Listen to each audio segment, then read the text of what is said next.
Então podemos seguir, né? Já são 6:06. Aí quem não puder, assiste o comecinho depois, né? Podemos É ir. o 3, né? Isso. Perdão, não é o 3 não. Perdão. É o 5. Tá, É que eu faço tudo num único arquivo, aí fica tudo tá. na mesma sequência. É o 5, bases. Pode começar? Pode sim. Tá. Bases. Disse-lhe Pedro: Nunca me lavarás dos pés. Respondeu-lhe Jesus: Se eu não te lavar, não tens parte comigo. João, capítulo 13, versículo 8. É natural vejamos, antes de tudo, na resolução do Mestre ao lavar os pés dos discípulos, uma demonstração sublime de humildade santificante. Primeiramente, é justo examinarmos a interpretação intelectual, adiantando, porém, a análise mais profunda de seus atos divinos. É que, pela mensagem permanente do Evangelho, o Cristo continua lavando os pés de todos os seguidores sinceros de sua doutrina de amor e perdão. O homem costuma viver desinteressado de todas as suas obrigações superiores, muitas vezes aplaudindo o crime e a inconsciência. Todavia, ao contato de Jesus e de seus ensinamentos sublimes, sente que pisará sobre novas bases. Enquanto suas apreciações fundamentais da existência são muito diversas. Alguém proporciona leveza aos seus pés espirituais para que marche de modo diferente nas sendas evolutivas. Tudo se renova e a criatura compreende que não fora essa intervenção maravilhosa e não poderia participar do banquete da vida real. Então, como o apóstolo de Cafarnaum, experimenta novas responsabilidades no caminho e, desejando corresponder à expectativa divina, roga a Jesus lhe lave não somente os pés, mas também as mãos e a cabeça. Quiser comentar alguma coisa, fica à vontade. O que você mais gostou, fica à vontade, o que você quiser falar. Só uma frase lendo, me veio no entendimento o quanto que a gente se torna leve quando a gente abraça esse entendimento maior de Jesus que ele veio nos trazer. Como tudo fica leve, a dor, os problemas, as dificuldades, os apertos, porque mudando o nosso modo de agir, de pensar, de tudo, com certeza vai ser mais leve. A responsabilidade aumenta, é fato, mas tudo é tão diferente. Agora é contigo que eu não sei falar, não. Não, fica à vontade, pode comentar outras coisas, é isso mesmo. Proporciona uma leveza realmente diferenciada, né? E é assim, a gente tem, quem está estudando realmente o cristianismo, estudando os exemplos do Cristo, os atos, cada frase que ele falou, cada pensamento, né? Vemos Emmanuel dilatando para a gente, né, que o pensamento mais profundo do Cristo, nós temos que entender que existe realmente, né, um símbolo ali por trás, era um ato divino, como ele coloca aqui na página, né? Seus atos divinos. Então, é claro, todo mundo fica mais comovido. Puxa, ele foi lá, fez é porque a gente perdeu esse hábito, né? A gente não tem o hábito da convivência como existia naquela época. Então a convivência social era muito diferente. Você chegava à casa de alguém, você tinha escravos para lavar os pés das pessoas assim que chegassem à sua casa. Então as pessoas não tinham sapato fechado, não tinham tênis, né? Não tinham os calçados assim mais apropriados para caminhar longas distâncias. E também o caminho não era, por exemplo, asfaltado, concretado. Era com bastante pedra, poeira. Então, assim, quem já caminhou em algum lugar descalço, correu na rua descalço, qualquer coisa assim, né? Geralmente a maioria das pessoas, só foi moleque de rua e tal, assim que nem eu, quem já jogou muita bola na rua, em paralelepípedo, o pé fica em frangalhos, né? Fica micro lesões, você fica com o pé cheio de pequenos machucados. Às vezes você pisa em alguma coisa, um caco de vidro. Então, assim, o pé tá muito machucado, tá muito acidentado. Então, qual era o hábito da época?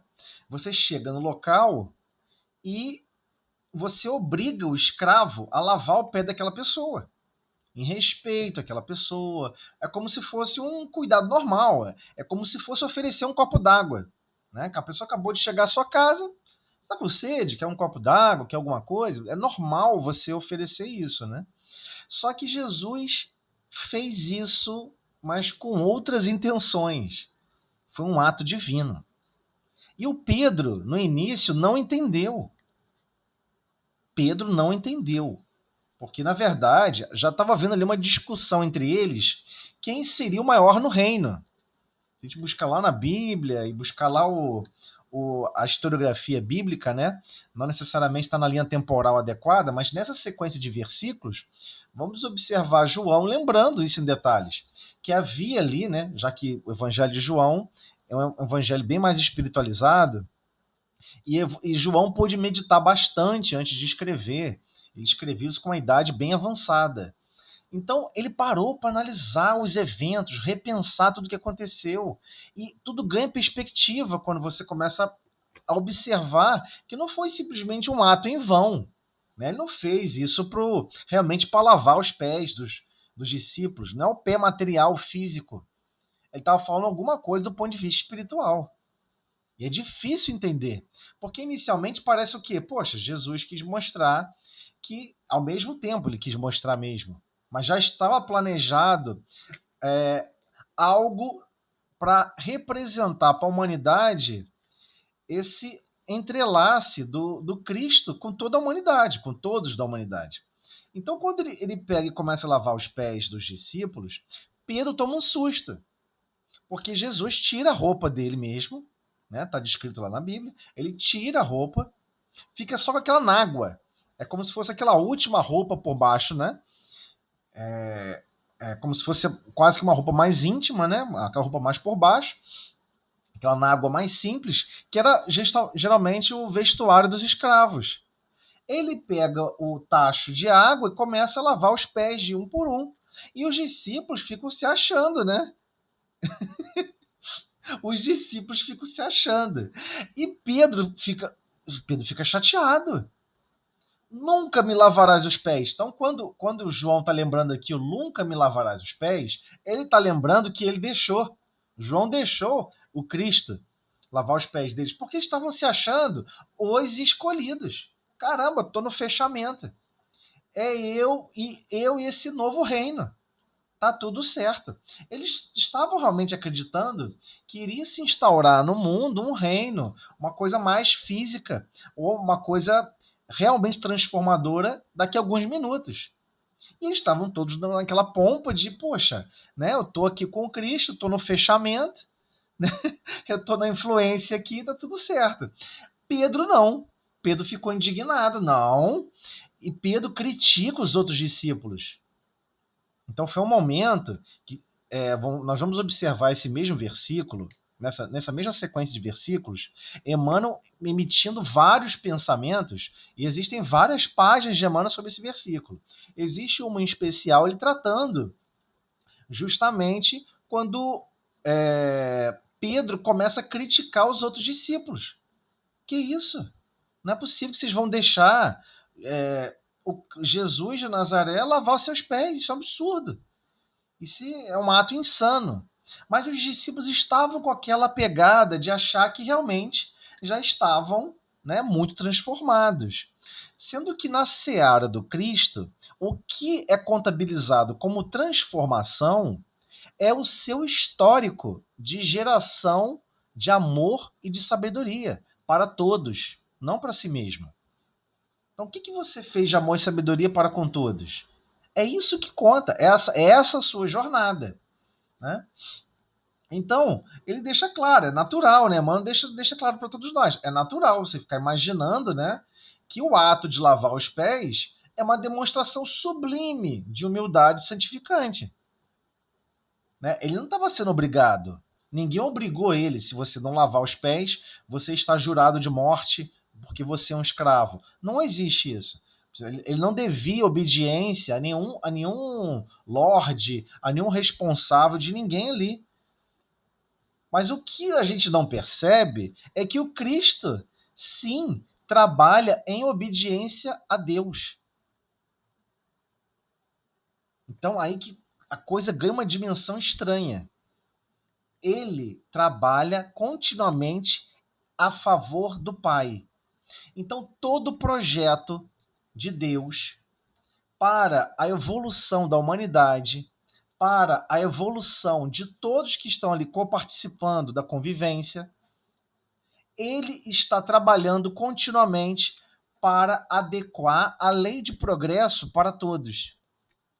Então, de certa forma, o Cristo é sim escravo de Deus, mas não no sentido pejorativo da palavra, mas no sentido realmente, como ele mesmo explicou: vinde a mim, todos vós que estáis cansados e sobrecarregados, tomai sobre vós o meu jugo. Ué, mas Jesus tem um jugo, né? Porque o jugo é aquela trave de boi, né? É aquela trave de boi do carro de bois. E todo mundo compreende. Ué, então quer dizer que o Cristo, ele se tornou um espírito puro, se tornou um espírito de luz, entrou na classe de Cristos, para não ser livre, para ser prisioneiro a um carro de bois, para ser prisioneiro que alguém vai guiar o que ele vai estar fazendo? Sim, exatamente isso. Deus é que controla, possui as rédeas e o controle das ações dele. Por quê? Porque já são uníssonos. O Cristo executa exatamente a vontade do Pai. E ele tem um grau de liberdade de como criar, como corresponder e estruturar mecanismos da lei de progresso. Então, já sabemos, né, lá de vindo do Livro dos Espíritos, as leis morais. Existem inúmeras leis morais que todos nós estamos submetidos. Uma delas é a lei de progresso.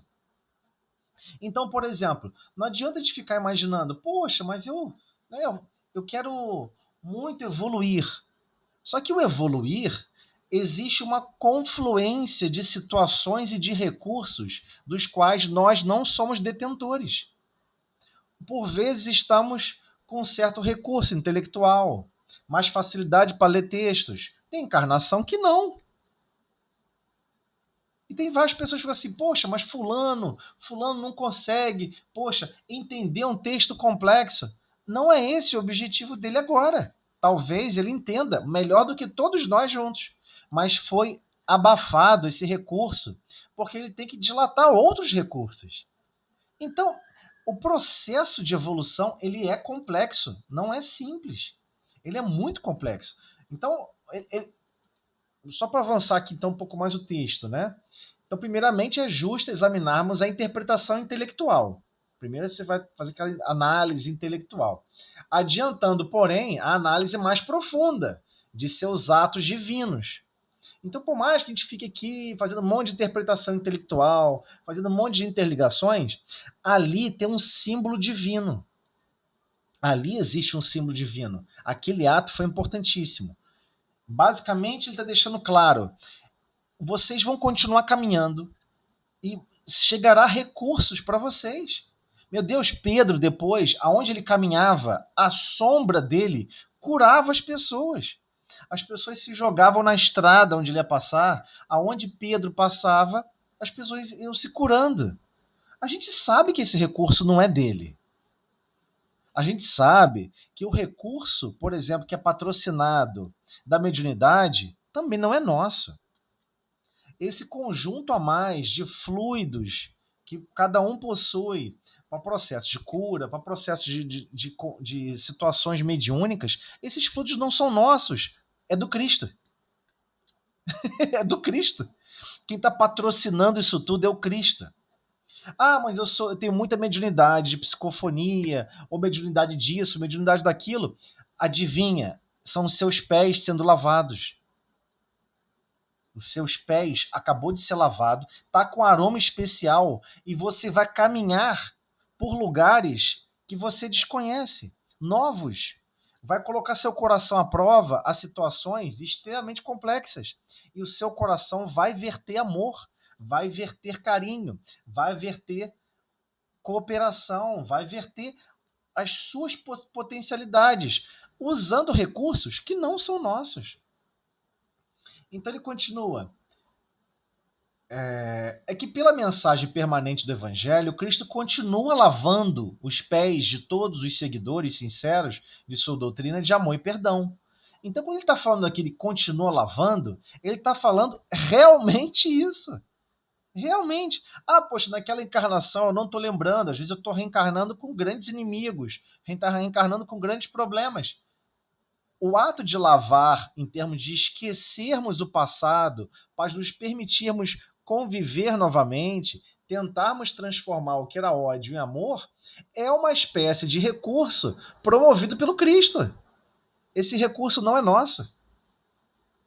Esse esquecimento do passado, esse recurso que é fornecido de ter um espírito destacado para estar sempre emanando vibrações e pensamentos positivos. Perdoa, compreende.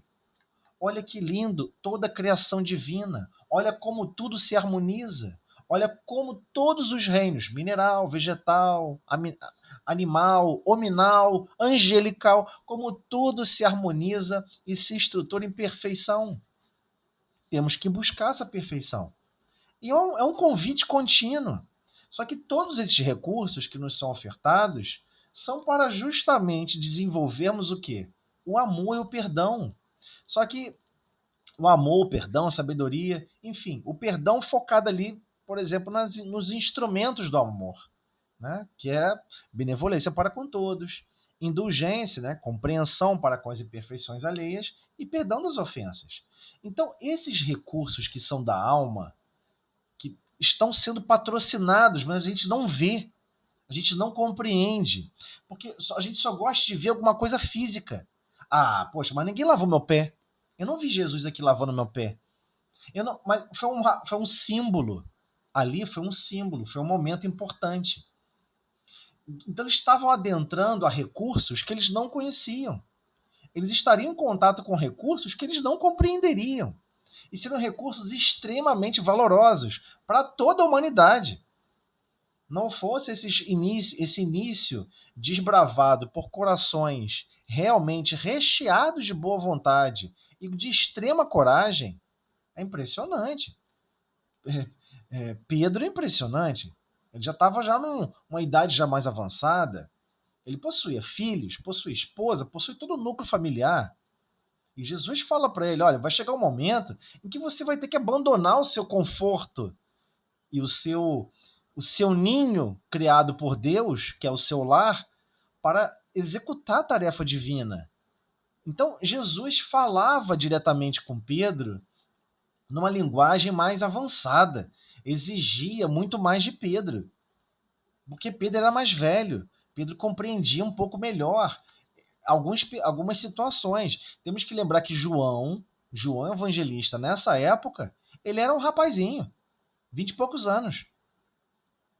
Quando João escreve esse texto, que é narrado, que é a historiografia bíblica, o Evangelho de João, ele foi escrito quando ele tinha 90 e poucos anos de idade. Né?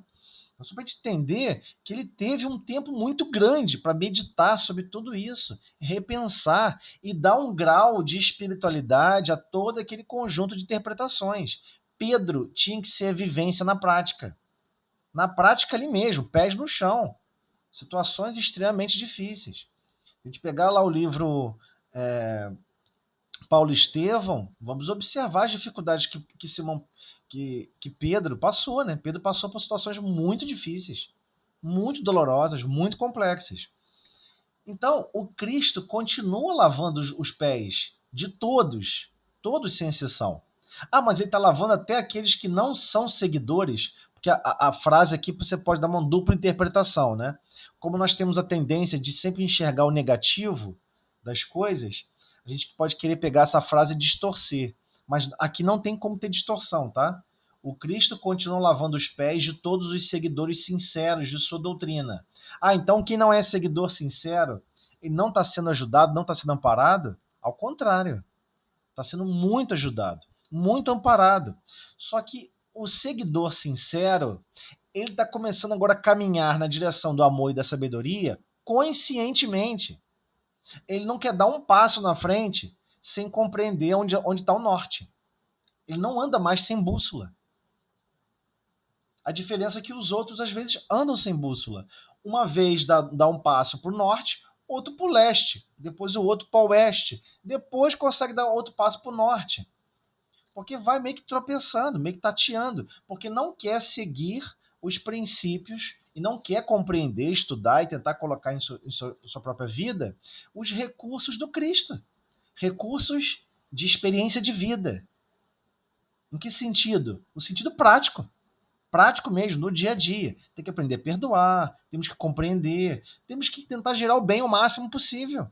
Ah, mas a terra está tão complicada, os países estão muito tumulto, porque tem guerra, porque tem isso, que tem aquilo. Tá bom, já notou tudo que é ruim? Agora começa a produzir o bem. Onde? Em todos os lugares se você estiver. Produza o bem, exala o amor, a alegria e a felicidade de que tudo está caminhando e está sob controle. Mas a gente ainda não pensa assim 100%. Mas Emmanuel vem chamar nossa atenção para isso. Então, é óbvio que cada um de nós possuímos as nossas obrigações superiores. Então, ele deixa claro: o homem costuma viver, ou seja, todos os seres humanos, o homem, a mulher, todos os seres humanos costumam viver, quando estão aqui na Terra, né, desinteressado de todas as suas obrigações superiores. E nós já aprendemos, nós temos obrigações para conosco mesmo, obrigações para com o próximo e obrigações para com Deus. Né? Pedi, buscai, batei. Vai pedir o quê? Eu quero novos caminhos, novos recursos para transformar o meu egoísmo, meu orgulho, minha vaidade. Aí a pessoa sofre pequenas humilhações durante o dia, ou pequenas situações que a pessoa acha que é um desagravo, fica ofendido. Puxa vida, por que isso, Deus? Por que isso está acontecendo comigo? Ah, mas a pessoa não pediu novos caminhos? Quando fez a prece, não pediu ajuda e amparo? O ajuda e amparo é: Senhor, me ajuda e me ampara para que eu possa me transformar. Eu não estou mais satisfeito comigo mesmo.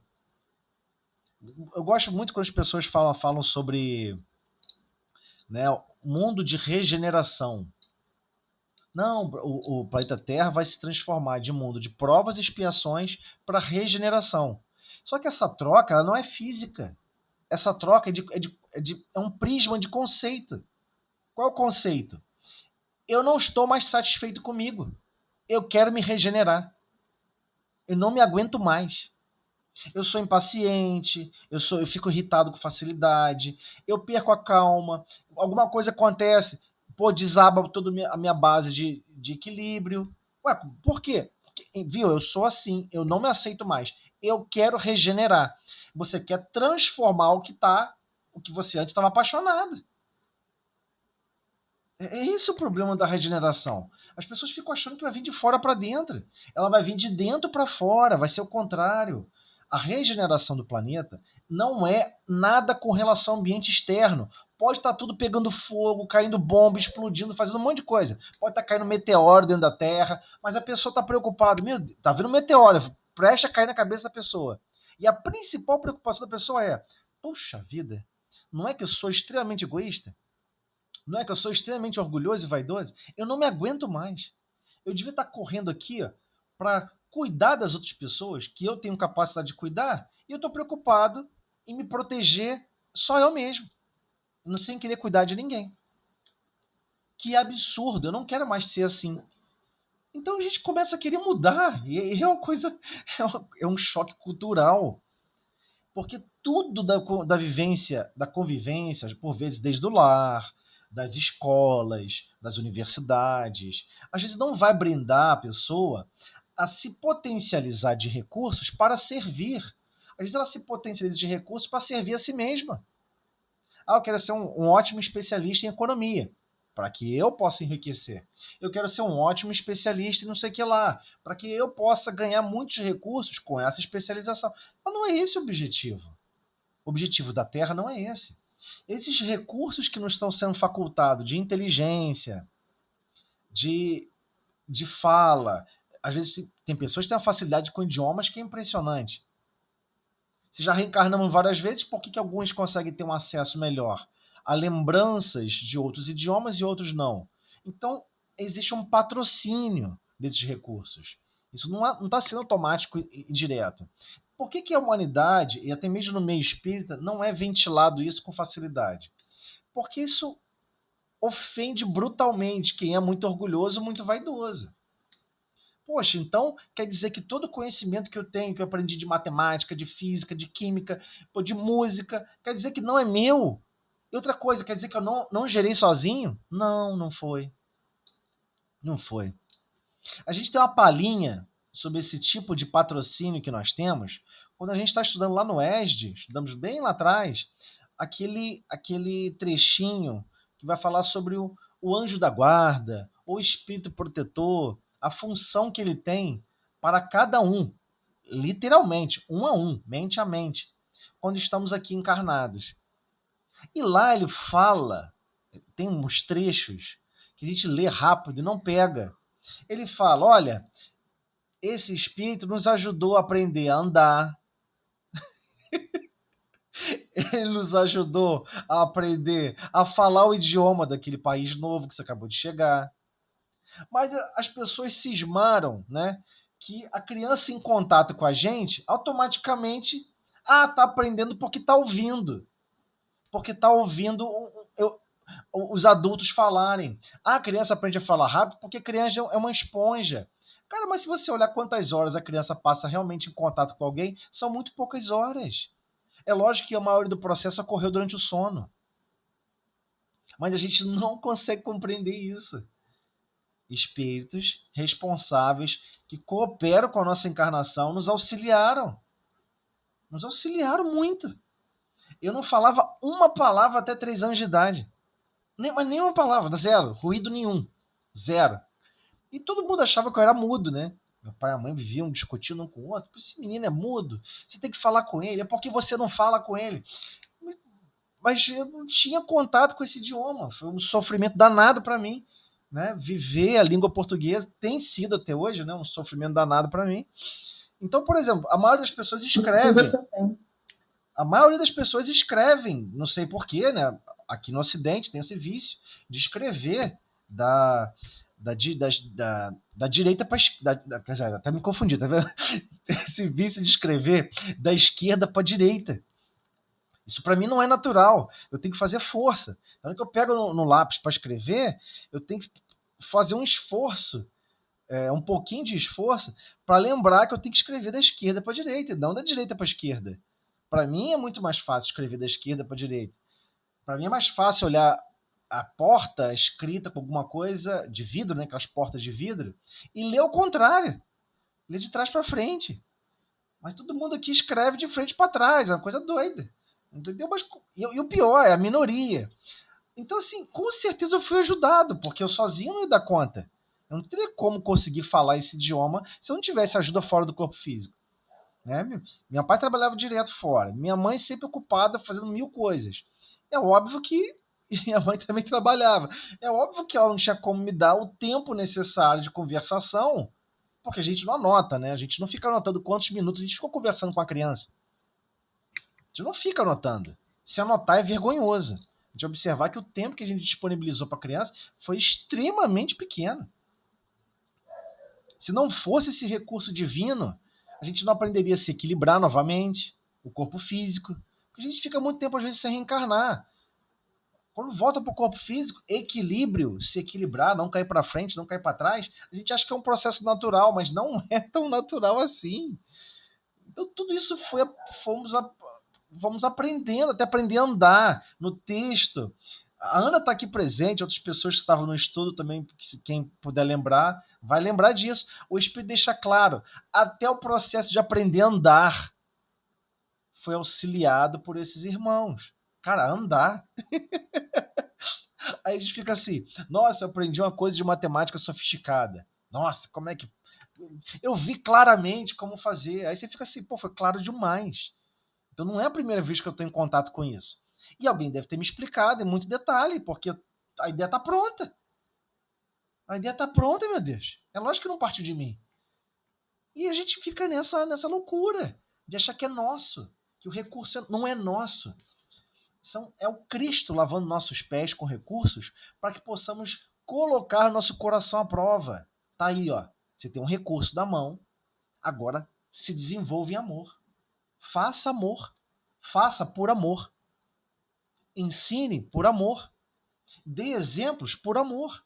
Não faça com segundas intenções, porque nem esse recurso pertence a você.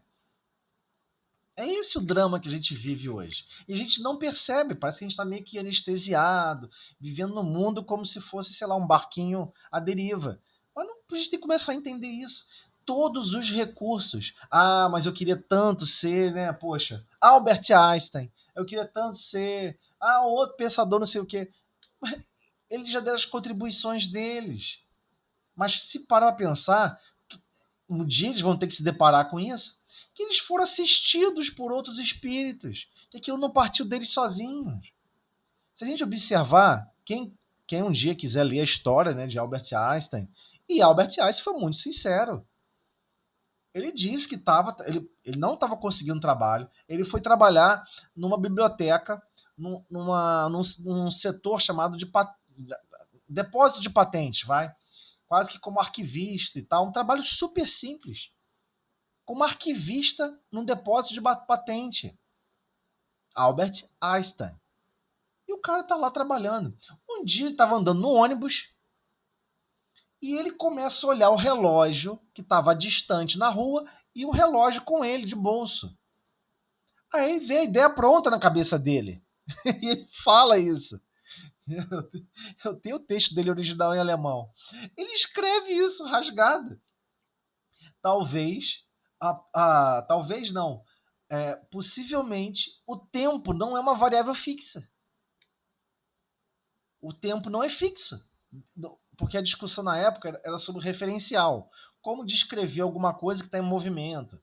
Como descrever alguma coisa que você está num planeta Terra girando, mas você está observando alguma coisa distante que está girando também? Como é que você faz o cálculo do movimento relativo? Então, era essa a base de discussão da época, de uma física, de um cálculo elementar de referencial. E aí ele veio com essa teoria. Uma teoria que ninguém nunca havia ventilado na face da Terra. O que se passava 10 segundos no referencial era 10 segundos no outro referencial. A única coisa que não se mexia era no tempo. Aí ele vai e mexe no tempo. Ainda diz mais que a gravidade deforma o espaço-tempo. Aí ele explica, aí ele cria a teoria geral da relatividade. Aí você fica, caraca, de onde tirou essa ideia? No ônibus. Andando de ônibus, ele olhou para o relógio, olhou para o outro. Talvez o tempo não seja igual, mas ele vê a ideia pronta na cabeça dele. É óbvio que não foi dele, foi inspiração.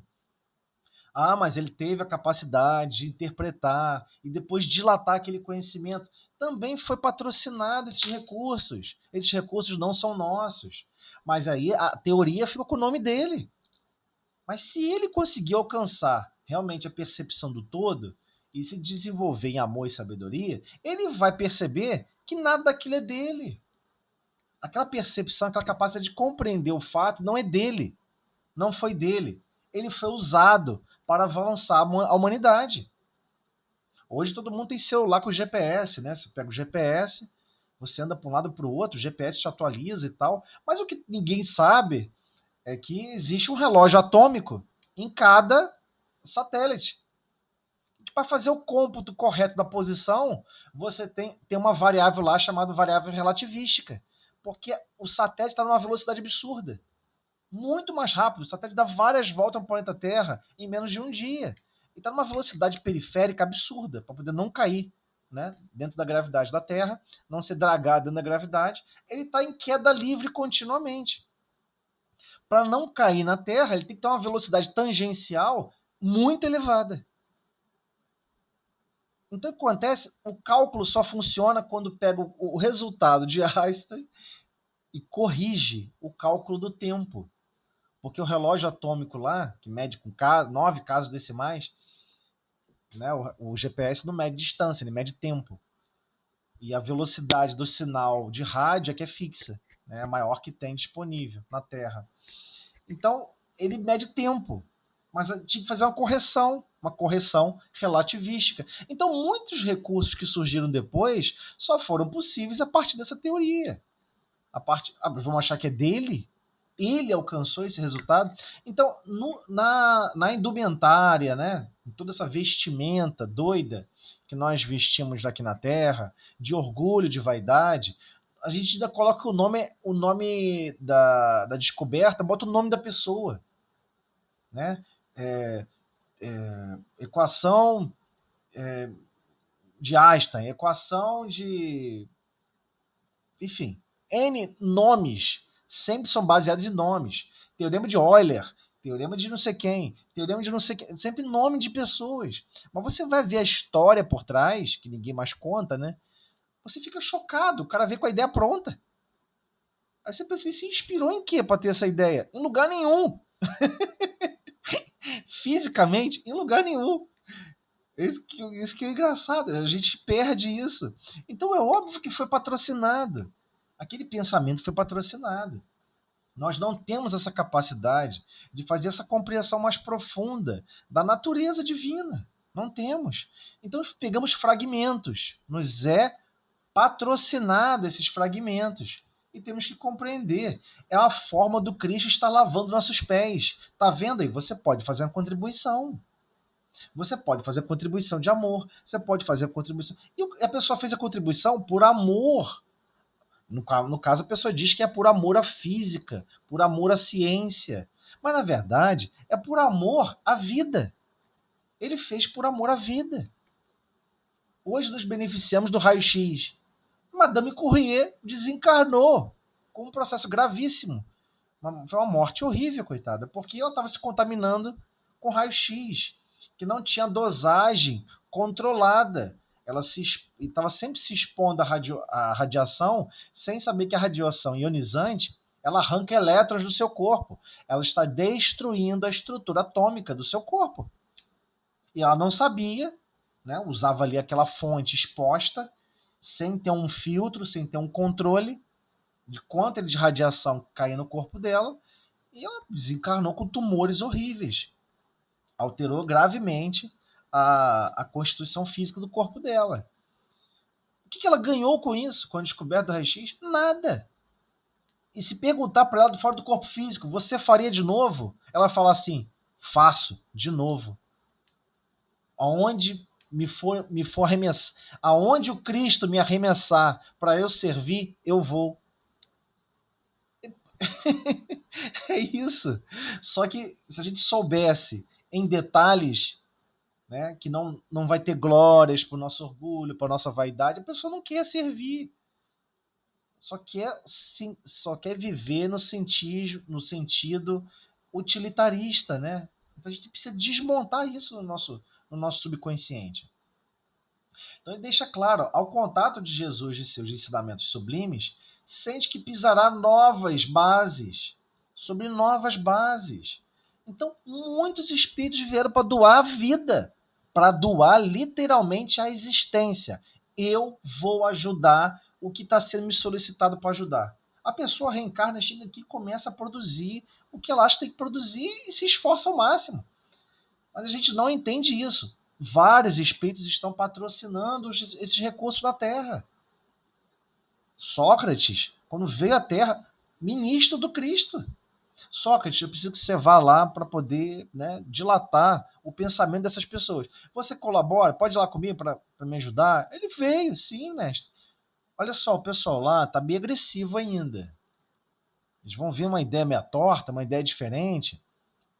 Eles não, existe uma classe lá que estão querendo controlar tudo, eles não vão te aceitar, não. Eles vão assassinar você. Você aceita a si mesmo?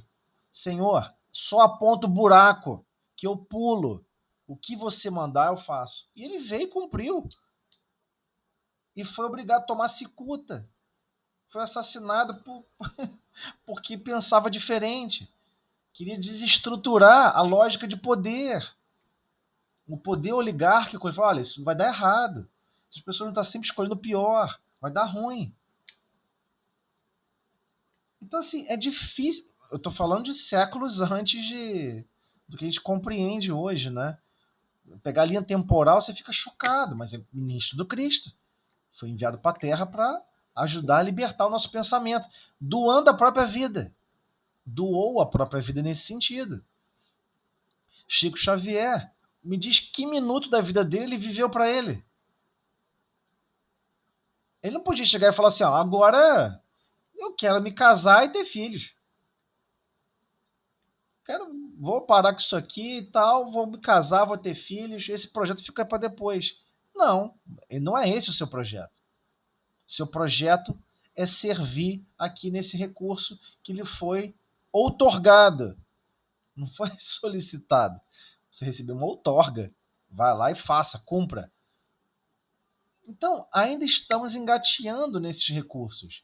Só que o contato com Cristo criou novas bases. Novas bases. Enquanto que suas apreciações fundamentais da existência são muito diversas. Então a gente fica apreciando a vida de uma maneira estranha. Muito estranha. A gente nunca está preocupado. Peraí, quem me enviou aqui para a Terra com os recursos que eu disponho na minha alma, recursos até que eu percebo que não são meus, foi o Cristo. Ele me mandou em missão. Sempre tem uma missão. Criar o lar, amar a esposa, amar os filhos, fazer tudo por amor, se doar ao máximo, se sacrificar, renunciar a uma série de conceitos de egoísmo, de vaidade, de orgulho e fazer tudo por amor. É a missão. Essa é a missão que está sendo patrocinada. Também. Então não é só com relação a feitos de ciência, não é só, mas tem muito mais a ver com os feitos do coração. Porque os feitos da ciência, no futuro, vão se integrar com toda a vida do mundo. E todos vão ser uníssonos e falar: caramba, estamos todos executando todas as tarefas na Terra por amor. E não percebemos. Isso está mudando. Então, quando a gente vai para essa visão que existe um projeto divino interligado com a lei de progresso, interligado com as leis de Deus, leis morais profundas, bem, isso proporciona uma leveza diferente. Ao quê? Aos nossos pés espirituais. Porque nós sabemos, não importa qual é o projeto, não importa para onde o Cristo apontou e falou, pula, ele vai gerenciar e ajudar a coordenar de perto, passo a passo. Vai patrocinar uma série de recursos que nós não temos. E vai ser fornecido para que você possa ser cooperador do trabalho divino da lei de progresso. Aonde? Com a humanidade, com o planeta Terra inteiro? Não. Com relação ao raio de ação que o seu coração e o seu pensamento é capaz de atingir. Se o seu raio de ação é apenas 1 metro de distância, é apenas 10 metros de distância, de raio, não tem problema. É esse o raio de ação.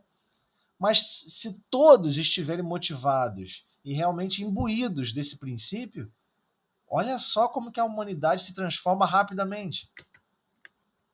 Rapidamente. Todo mundo vai querer desenvolver as coisas e fazer tudo por amor. e não mais para si mesmo, ou para um grupo, ou para um certo núcleo. E mesmo aqueles que estão fazendo por um grupo, por um certo núcleo, e até mesmo por egoísmo, não sabem que estão sendo patrocinados, porque todos esses recursos ficam na terra. Nossa, eu desenvolvi uma grande fortuna, me tornei um bilionário, consegui juntar 20 bilhões de dólares, 300 bilhões de dólares. Ele vai desencarnar, vai ficar para trás. Não importa. Não, mas eu peguei, tinha só 2 bilhões, agora peguei esses 2 bilhões e consegui concentrar em 200. Não tem problema. Vai ser tudo depois usado para os recursos onde tem que ser usados. Se a gente pegar quem gosta de estudar um pouco de história, eu digo fora dos livros tradicionais, né? A partir de historiadores, né? Buscar a história realmente como realmente ela foi. Quando você estuda ali a história de Portugal, pô, como é que Portugal, do nada, um país pequenininho, começou a se lançar em todos os mares, em tudo quanto é lugar, né? Que coragem é essa? Que grupo é esse que começou a desbravar os oceanos e fazer viagens longas que ninguém tinha coragem de fazer? Né? Existia uma série de históricos de terrorismo, literalmente terrorismo. Se você seguir em linha reta, você vai cair no nada e você vai cair lá no inferno. Tá vendo aquela linha do horizonte? Ali tem um precipício. Se você seguir aquela linha, todos vão morrer. E vocês vão ficar no inferno perpétuo. Então tinha um monte de coisa doida. E os caras se lançaram no mar e seguiram para descobrir as Américas e expandir a forma de vida que eles achavam mais certo, mais nobre, mais justo. E aí, quando vamos estudar, de onde vem esse recurso todo? Vieram dos Cavaleiros Templários. O Brasil possui uma dívida gigantesca com os Cavaleiros Templários. É inacreditável, né? Quando você vai estudar a história, você fica assim, caramba, toda aquela riqueza que eles juntaram, que a França queria, que não sei quem queria, todo mundo queria pegar o dinheiro dos Cavaleiros Templários que eles já tinham juntado. Aí eles pegam e colocaram lá em Portugal. Portugal solicitou ao Papa que transferisse esses recursos para lá. E foi transferida. E eles iniciaram essa expansão para os oceanos. É inacreditável. Você fica assim, cara, que em sã consciência ia pegar esse volume gigantesco de dinheiro e recurso e ia ficar se jogando no mar, cara, para tentar achar alguma coisa para lá empreender uma vida nova. A nova Canaã, a nova terra prometida. Eles tinham esse ímpeto. Claro que esse ímpeto não era deles. Era por influência divina. Não foi atitude deles individual. Foi por influência divina. E tudo fluiu para como deveria ser. Então, os recursos que são juntados, né, concentrados na Terra, é para a humanidade. Hoje nós não entendemos isso. Hoje nós vivemos igual criancinhas de jardim. Você bota um monte de ursinho, um monte de brinquedinho no chão, a criança senta lá, ela quer todos os brinquedinhos para ela, todos os ursinhos para ela, até que ela vai descobrir que ela tem que dividir com todos. Mas não, por enquanto não é um processo natural. A criança não chega com esse processo natural em mente. Ela chega querendo concentrar para ela. E aos poucos você vai explicando e ela aceita. Começa a dividir com todo mundo. É impressionante também como que a mentalidade infantil nos brinda uma possibilidade de renovação. Então, esse período de infância que nós passamos na Terra também está sendo patrocinado pelo Cristo. É isso que a gente não percebe. Também está sendo patrocinado pelo Cristo. Quer compreendamos isso ou não. Porque faz parte de uma lei básica, de lei de progresso, que é uma lei divina. Então é impressionante como que realmente o Cristo vem lavando os nossos pés continuamente. Pés espirituais. Por quê? Depois vamos ser devedores da lei de amor. Você vai ser constrangido. Uma mãezinha teve você deve a vida a ela. Então você chega na Terra já por constrangimento. É um constrangimento atrás do outro. Pessoas que foram muito bondosas pra gente, você se sente na obrigação de ser bondoso de volta.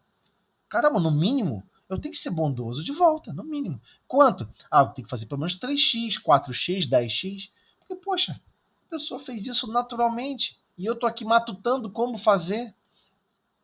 Então, dentro das obrigações que nós aprendemos, né? Eu acabei que eu voei aqui o pensamento, não comentei esse final finalmente.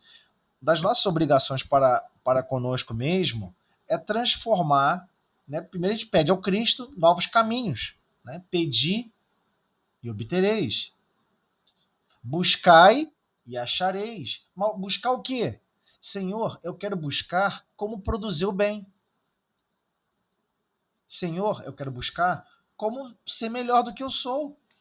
E nós temos que buscar isso e aprender. Como é que eu posso resolver um problema com mais amor? Como é que eu posso falar sobre isso com mais amor? Como é que eu posso pensar sobre essa situação com mais amor? Como Cristo nos ensinou, exemplificou. Como é que eu posso fazer isso? Como é que eu posso mergulhar nesse conhecimento, absorver e colocar em prática? Esse é o buscar. Pedir e buscar. E o bater? Eu bater, você bate a porta pedindo trabalho. É obrigação para com Deus. Senhor, eu quero trabalhar na sua grande oficina dos universos e das galáxias. Eu quero servir gerando o bem, o amor, o perdão, todos os recursos necessários. E a gente fica assim, poxa, mas eu não consigo sozinho. Aí o Cristo fala, fica tranquilo. Eu estou cuidando dos seus pés. Aonde você pisar, se você utilizar os recursos de querer produzir sempre o bem, de querer sempre compreender as imperfeições alheias e sempre perdoar, vai dar certo, eu garanto. É esse o projeto do Cristo. É essa nova base que ele nos fornece. E ainda tem mais. Se um dia você sentir que você está caindo, que você está fracassando, que não está dando certo, ora, pede ajuda, você vai se reequilibrar, vai receber novas intuições, novas propostas, e você vai ser sensibilizado a gerar o bem, gerar o amor. É isso, é essa que são as novas bases, né? Então tudo se renova, acaba tudo se renovando. E a criatura compreende que não fora se não for essa intervenção maravilhosa, não poderia participar do banquete da vida real. Ou seja, a vida real, não é de realeza, é de realidade. O banquete da vida real, a verdadeira vida. Caramba, agora eu estou vivendo a verdadeira vida que eu não conhecia. Então o apóstolo de Cafarnaum, ele foi muito esperto. Ele percebeu que ali havia um símbolo. Ele não conseguiu interpretar muito bem, mas ele pega e fala: bem, Senhor, já que você está lavando, né, os pés, lava também as minhas mãos, os pés e a cabeça. Aproveita e lava tudo, Senhor, por favor. Porque ele quer que a mão dele produza o bem. Ele quer que o pensamento dele sempre pense o bem. Meio que, meio que intuitivamente ele percebeu: opa, peraí, tem alguma coisa aqui brilhante por trás, alguma coisa divina que vai nos auxiliar para produzir o bem e o amor. É isso, eu gosto muito dessa página. Adoro essa página. Mas vamos lá. Estamos com o tempo aqui apertadinho, então eu vou fazer a prece e eu abro nova sala, tá ok? Senhor Jesus, agradecemos, Senhor, todos os recursos que nos são fornecidos. Sabemos que nós não somos merecedores. É a sua infinita misericórdia a proporcionar novas bases, novos caminhos para os destinos da humanidade. Obrigado, Senhor, por todos esses recursos. E assim damos por iniciada a reunião da noite de hoje, na tua paz e harmonia. Que assim seja. Vou abrir, né, diversas pessoas que nos cercam na forma de familiares, por vezes são utilizados, né, para nos amparar, para nos socorrer, para fornecer uma intuição prática, pragmática. Não, não fica assim não, perdoa, deixa para lá. E é engraçado porque a gente não valoriza, né? A gente não acredita. Porque passa da sutileza, né? Passa a ser algo realmente direcionado e focado, né? Mas aí, desculpa que eu falei muito. Aí, se alguém quiser fazer mais algum comentário da página inicial, se não quiser, a gente segue para o estudo do Livro dos Médiuns. Desculpa estender a página inicial, mas a ideia é, nesses estudos, a gente compreender a profundidade que Emmanuel vem tratando desses assuntos, né? As frases que Emmanuel vem construindo, você fica assim, nossa, Emmanuel mergulhou mesmo nesse assunto, né? Ele prospectou pensamentos que realmente a gente não percebe ali. A gente lê aquele trecho do Evangelho, né, de João, nossa, fica parecendo caramba lá, o Cristo, né, mostrou que é importantíssimo a humildade. E você fica na lição da humildade. E você acha que aquilo não tem um símbolo mais profundo, não possui uma função mais profunda. E possui sim, possui um valor magnânimo. Só que como é um símbolo divino, e foi uma expressão divina, complexa, profunda, a gente não consegue compreender, não consegue se aprofundar. Somente Emmanuel mesmo para trazer isso para a gente, para libertar aí um pouquinho o nosso pensamento e libertar nossa forma de sentir a vida. E agradecer, né? Agradecer essa misericórdia infinita que o Cristo tem conosco, porque nós não somos merecedores de nada disso, né? Então, vamos lá. A gente aproveita muito mais esse reler com calma e analisando, né? Eu gosto muito. É essa a ideia. Para as reuniões de estudo, né? Lógico, não dá para aprofundar, falar profundamente, pensar, interligar os assuntos, como a gente tenta fazer nos estudos. Não dá para a gente fazer, por exemplo, numa reunião pública. Mas por ser uma reunião de estudo, vale a pena a gente pegar, pescar. Peraí, o que isso tem a ver com a caridade? Como é que isso se conecta com a caridade? Como é que se conecta com o amor ao próximo, como a ti mesmo, mas aquele amor que o Cristo exemplificou? Aí a gente tem que ficar pescando, né? E trazendo para o dia a dia esses ensinos do Cristo e compreender, caramba, talvez então esse amor que eu tenho pelas crianças, ou até pelo esse amor filial, ele foi infartado por almas que amam muito mais do que eu amo. É um pensamento justo. É um questionamento até justo. Né? Puxa vida, né? É, pô, talvez eu nunca me imaginei ficar sem comer, sem tomar água, sem nada, por causa de ninguém. E de repente eu vi uma situação, né? Vários pais narram isso, né? E é até emocionante você ver a narrativa de algumas pessoas falando sobre isso. E a pessoa daqui a pouco tá, de repente aconteceu alguma coisa com o filho, não dormiu, tá 2 dias sem dormir, porque o filho ficou doente e não consegue dormir, tem que ficar ali do lado, velando pelo filho, buscando, zelando. Mas que fibra é essa, cara? Que força moral é essa de querer servir, de querer amar ali profundamente? Então a gente não pode imaginar que esse potencial é só nossa, né? Isso está sendo patrocinado. Estamos sendo patrocinados ao melhor produzir os recursos de amor, de caridade, de perdão. Muitos problemas nós não temos capacidade de perdoar sozinhos. Então, por vezes, o Cristo nos estimula, dá uma força a mais, vai, se esforça. Vale a pena perdoar. E quando vê, a gente está perdoando. Quantas pessoas, eu nunca entendi isso, né? As pessoas vão dormir brigadas, aí eles acordam na maior paz, acabou a briga. Você fica assim, cara, esse pessoal é psicótico, maluco, parece ter algum problema mental. Por que a briga não continua, né? Não, não que você esteja desejando a briga, mas você acorda meio que se protegendo para não voar farpa e tijolo em você, né? Aí você fica assim, peraí, a briga acabou? Que estranho. Tá todo mundo sorrindo? Acabou tudo? Que estranho, que coisa estranha, né?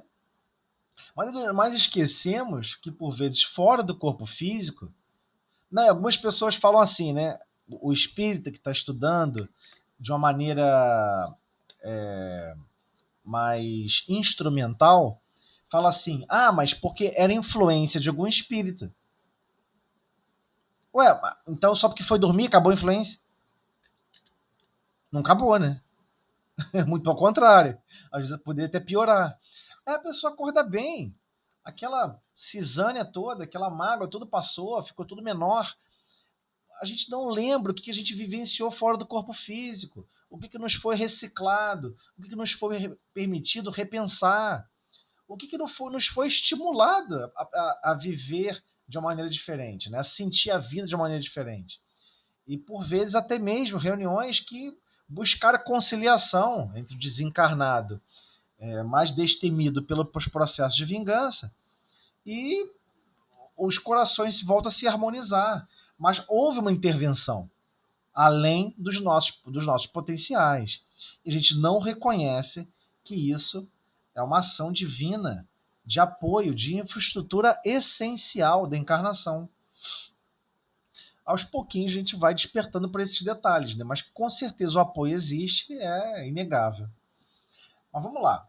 Então, estamos agora aqui retornando, né, na pergunta 9ª da conversação. Agora é conversação binária, né? Tá, é o item 99, tá? Quem estiver acompanhando pelo livro, né? O livro dos médios é uma sequência numérica contínua, né, dos itens. Então estamos no item 99. Então agora temos as respostas de Erasto complementando o que o irmão estava comentando sobre o transporte de objetos, né? Ele prossegue assim: poderias trazer-nos flores de outro hemisfério, dos trópicos, por exemplo? E o espírito responde, agora não é Erasto, né? É o espírito que promoveu o fenômeno. Desde que seja da Terra, posso. Ou seja, ele não tem limitações de tempo para viajar nessa confluência espaço-tempo, né, que estamos mergulhados. Pergunta 10ª. Poderias fazer que os objetos trazidos nos desaparecessem da vista e levá-los novamente? Aí ele comenta: assim como os trouxe aqui, posso levá-los à minha vontade. Assim como os trouxe aqui. Deixando claro, foi assim que ele trouxe. Foi assim que ele trouxe. E aí ele vai perguntar em mais detalhes. O Kardec ficou mais curioso. A produção do fenômeno dos transportes não é, de alguma forma, penosa? Não te causa qualquer embaraço?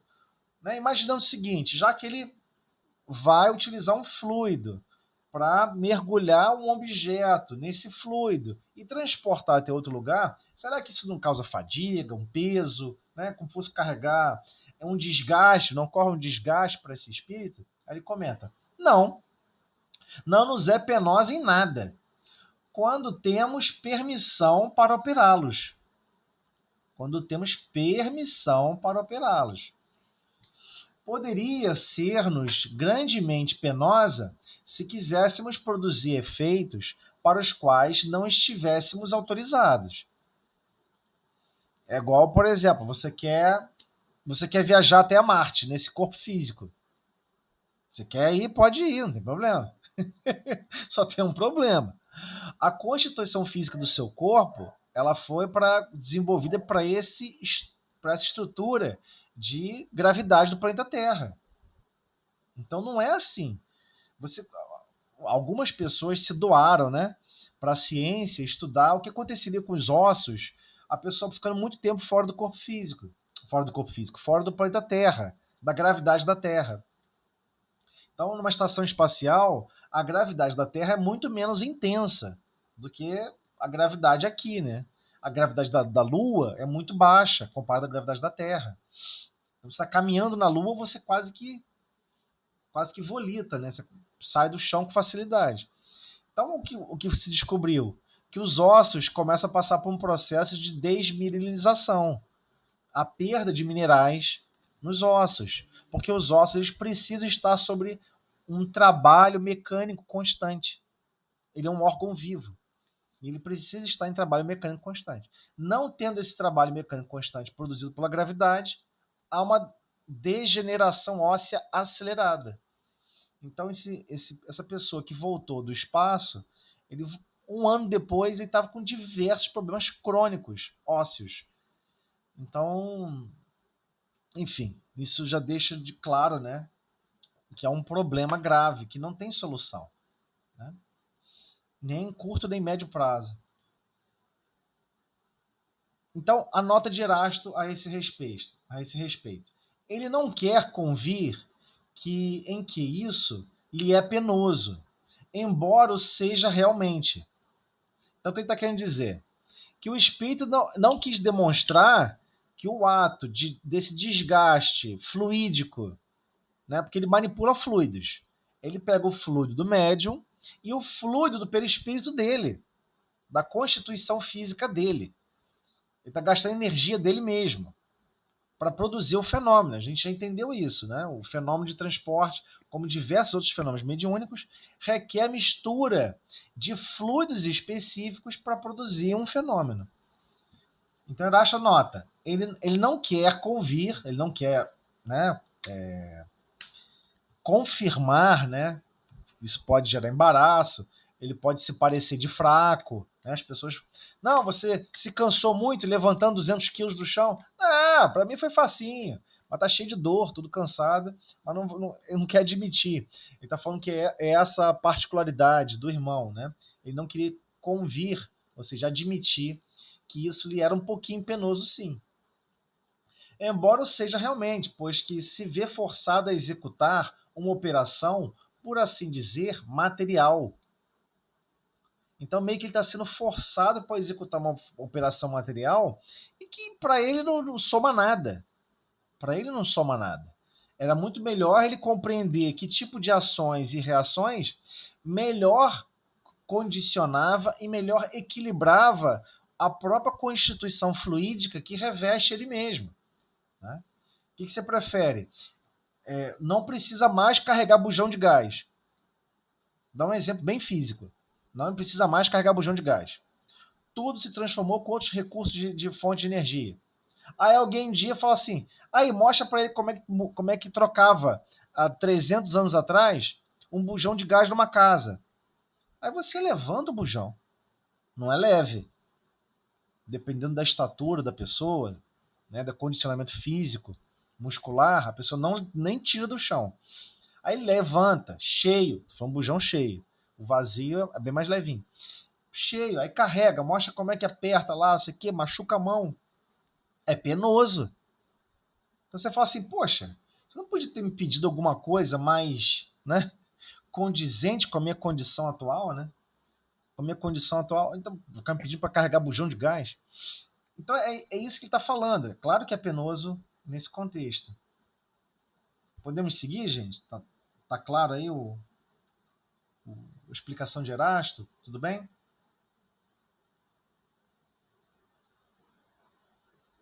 Sim? Eu só tô achando que esse espírito é bem... Ele pegou um espírito tão... Bem inferior. Sim, sim. Mas por isso que Erasto encostou para dar as explicações. Entendeu? Porque Erasto queria que Kardec deixasse registrado que tudo gasta energia. Não existe isso. Não existe essa conversa fiada. Né? Uhum. Não, porque eu consigo manipular, consigo fazer isso, consigo fazer aquilo, eu tenho uma fonte inesgotável de energia. Pô, meu amigo, pelo amor de Deus, né? Não é assim, a gente sabe que não é assim. Né? Aí ele pergunta na 12ª pergunta. Quais são as dificuldades que encontras? Aí ele comenta, nenhuma outra, além das más disposições fluídicas, que nos podem ser contrárias. Ele deixa claro que a qualidade do fluido interfere diretamente. 13ª. Como trazes o objeto? Olha só, Kardec foi bem enfático. Como trazes o objeto? Será segurando-o com as mãos? Aí ele fala, não. Envolvo em mim mesmo. Não. Envolvo em mim mesmo. Ele não tem mão, não tem corpo físico. Como é que você vai carregar alguma coisa se você não tem corpo físico? Não tem corpo físico. Aí Erasto entra para explicar. A resposta não explica de modo claro a operação. Ele não envolve o objeto com a sua própria personalidade, mas como seu fluido pessoal é dilatável, combina uma parte desse fluido com o fluido animalizado do médium. E é nesta combinação que oculta e transporta o objeto que lhe escolheu para transportar. Ele, pois, não exprime com justeza o fato, dizendo que envolve em si o objeto. Então, não sei se deu para entender como ele faz esse processo. Como o perispírito é expansível, você pode expandir. Agora está falando do espírito que promoveu o fenômeno. Ele expandiu o perispírito dele, pegou o fluido do médium, animou aquele objeto, pegou. Quando ele fala pegou o fluido, pegou do ponto de vista de vontade. Tudo ocorre na mente. O princípio é mental. Ele realmente carregou, através da sua própria vontade, aqueles fluidos, administrou junto o fluido do perispírito dele e manipulou esses fluidos, e ele pôde pegar agora esse objeto que está agora impregnado com esses fluidos e transportar junto com ele, como se fosse um bolso, um acessório. Um bolso que eu digo do perispírito, né? De uma maneira mais grosseira falando. Ok? Podemos continuar? Todo mundo entendeu essa parte? Essa parte é importante. Tem peso, né? Aí pergunta... Porque ele não pegava com mão nenhuma. Não tem mão, não tem corpo físico. Exato. Então, por exemplo, você usar um eletroímã de um guindaste para levantar 10 toneladas. Quem está fazendo a força toda é o eletroímã, não é você. O fluido elétrico que está percorrendo a estrutura daquele aço, está transformando ele num aço magnético, que ele não era magnetizado, mas ele é magnetizável devido a um fluido elétrico passando por ele. Aí ele segura aquela carga, né? Eu gosto muito desse exemplo. É óbvio que ele não está fazendo força nenhuma, né? Como nós não fazemos aqui na Terra, né? Ninguém faz força com eletroímã. O que está fazendo é a estrutura é a estrutura que está sendo guiada por fluidos externos. Um fluido hidráulico, um fluido elétrico. Nós não utilizamos diretamente as mãos para isso, né? Então ele continua.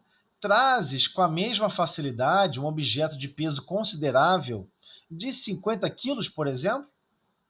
Porque 50 quilos é um saco de cimento, né? Um saco de cimento de 50 quilos não é qualquer um que carrega. Então ele sabe que é bem pesado. Um saco de batata, né? Aquelas porções da época do século XVIII, até século XIX, né? Os grandes tachos, os grandes engradados eram dessa carga. Aí ele comenta: o peso nada é para nós. Trazemos flores porque agrada mais do que um volume pesado. Porque a associação desse fluido, ela é átomo a átomo. Cada estrutura atômica que nós temos aqui na Terra, ele se filia a um conjunto de estruturas fluídicas relacionadas ao planeta. Então, todos esses fenômenos que Kardec registrou são leis naturais desse planeta, né? Especificamente desse planeta, dessa constituição física daqui. Então, nota de Erasto. É exato. E Erasto confirma, é exato. Pode trazer objeto de 100, 200 quilos. Por isso que a gravidade existente para vós é anulada para os espíritos. Anulada, não tem influência nenhuma. Mas, ainda que ele não percebe bem o que se passa. Agora Erasto vai explicar um pouco mais. A massa dos fluidos combinados é proporcional à dos objetos. Ou seja, existe uma racionalidade, como nós raciocinamos aqui na Terra, né? Lei de continuidade, né? A matéria, se existe a matéria X volumes de mols por metro cúbico, né? Massa específica, né? Quilogramas por metro cúbico. Né? Vamos pensar na caixa d'água. A caixa d'água possui 1000 litros. Porque a densidade ou massa específica da água, ela é o quê? 1 para 1, né? 1 metro cúbico é igual a 1000 a 1 tonelada. 1 para 1 em termos de tonelada. Então, ela é 1000 para 1. 1000 quilos de água, né? É igual a 1 metro cúbico. É assim que é calculada a caixa d'água, né? Como você dimensiona o volume da caixa d'água. É por metro. Tanto é que antigamente as caixas d'água eram quadradas, né? Eram retangulares, é até mais fácil. Mas, enfim, é mais estável e mais seguro ela ser cilíndrica, por questões de distribuição de tensão. As tensões são iguais nas paredes. Não tem quina, né? Então, o que ele está falando? Se você vai transportar um objeto que possui uma massa específica maior, ou seja, tem mais matéria atômica, tem mais átomos a matéria por unidade de volume, você vai precisar de um fluido da mesma quantidade de fluidos. Isso não é tão trivial de conseguir. Ou seja, trazer alguma coisa que, sei lá, seja 3x3 metros de 3x3x3, vai basicamente um cômodo, precisa de um volume de fluidos absurdo para poder torná-lo invisível, agregá-lo e transportá-lo, né? Então é isso que está falando. A massa dos fluidos combinados é proporcional à dos objetos.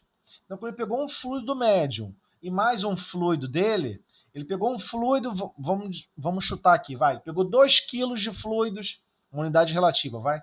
2 quilos de fluidos espirituais do médium. 2 quilos de fluidos dele mesmo. Totalizou 4 quilos. Vamos imaginar que é 1 para 1. É proporcional, é linear. 4 quilos de fluidos. Ele só pode transportar alguma coisa de 4 quilos. Ele vai ter que fazer a associação, que ele não compreende, né? A associação daquele fluido com aquele objeto que possui 4 quilos de unidade de massa, né?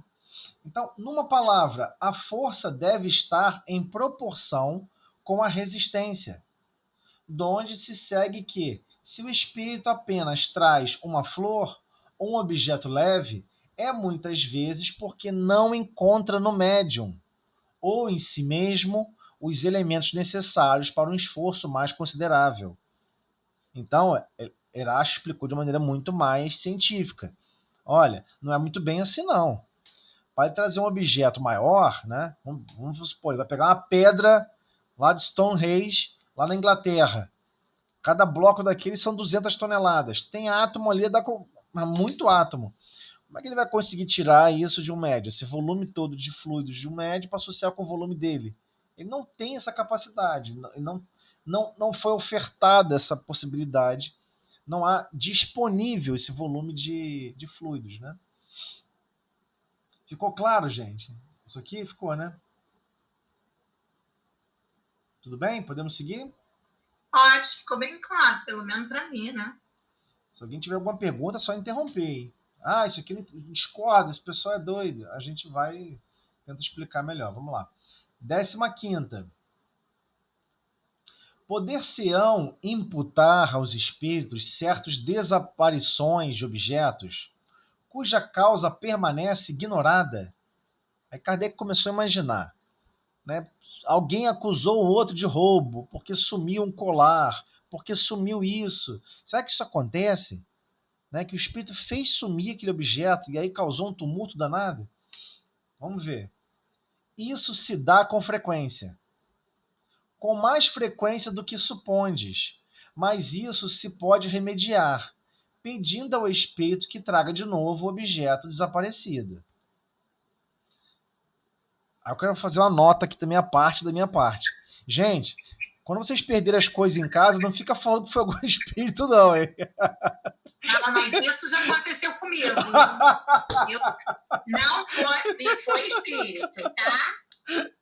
Perdi a chave do carro. Poxa, mas aí... Poxa, comigo tem a chave do carro um dia, nunca mais me esqueço. No Dia das Mães, ninguém tinha ido num quarto que eu tenho embaixo da casa. Ninguém. Eu fui encontrar no outro dia lá embaixo, tá? Não ri não, velho. Não, tudo bem. Sério, acontece mesmo. Não, eu já nem procuro. Quando eu perco alguma coisa, eu passei a ter, assim, certeza. Eu boto em determinados lugares, aí eu digo assim, eu sei que está ali. Aí, quando eu começo a procurar que eu não acho, eu não vou procurar. Aí eu mando alguém ver. Vai lá, vê se está ali mesmo. Aí deixo passar e depois eu vou ver, eu acho. Não fico mais brincando, entendeu? Porque se a gente ficar reclamando é pior. De vez em quando... Procuramos no dia, não encontramos, tá? Teve que bater uma pessoa do nada aqui pedindo um objeto. um objeto do meu marido. Aí que ele foi lá embaixo e viu meus filhos, me chamaram de maluca. Eu quis explicar, ninguém acreditou em mim, me chamaram de maluca, tá? Você vê. Mole não, né? Mas vamos ver o que Erasto vai falar sobre isso, né? Ele tá dizendo... Não, agora eu quero ouvir você. Não, eu falei... Eu quero ouvir você. Eu falei minha opinião no seguinte sentido. Se eu tô fora do corpo físico, eu quero perturbar o ambiente, é muito mais fácil eu mudar o seu grau de concentração e você realmente passar despercebido. E você não notar que estava ali. Ou sem querer esbarrou. Porque transportar um objeto gasta-se muita energia. E é uma mediunidade extremamente rara. Extremamente rara. Do ponto de vista espiritual, de recursos espirituais, eu prefiro imaginar. Eu estou falando da minha pessoa, não estou solicitando que ninguém pense assim. Eu prefiro pensar o seguinte: o objeto que eu estou procurando sumiu, desapareceu. Eu prefiro imaginar que eu fiquei atordoado com uma sequência de pensamentos, né? Porque a gente gosta de fazer muitas coisas ao mesmo tempo. Você gosta de estar, sei lá, fazendo uma tarefa, pensando em outra, planejando a próxima, tudo que a nossa mente realmente não comporta com facilidade, né? Multiprocessamento. O multiprocessamento, nós colocamos muita coisa no automático, né? Então, quem é sonâmbulo sabe o quanto que é possível colocar sua própria consciência no automático. Então, eu posso estar fazendo outra coisa fora do corpo físico. A gente descobre isso estudando o sonambulismo, né? E o seu corpo está ali vivenciando uma parcela da consciência da sua alma. Você não está 100%. Mas um grupo inteiro? Não, eu estou dizendo, é mais fácil. Eu digo o seguinte, do ponto de vista de disponibilidade mediúnica, é mais fácil encontrar médiums para atordoar a nossa consciência, para dispersar o nosso pensamento, para dispersar a nossa capacidade de concentração, do que transportar um objeto. Ok? É isso que eu quis dizer. Entendi. Em termos de disponibilidade.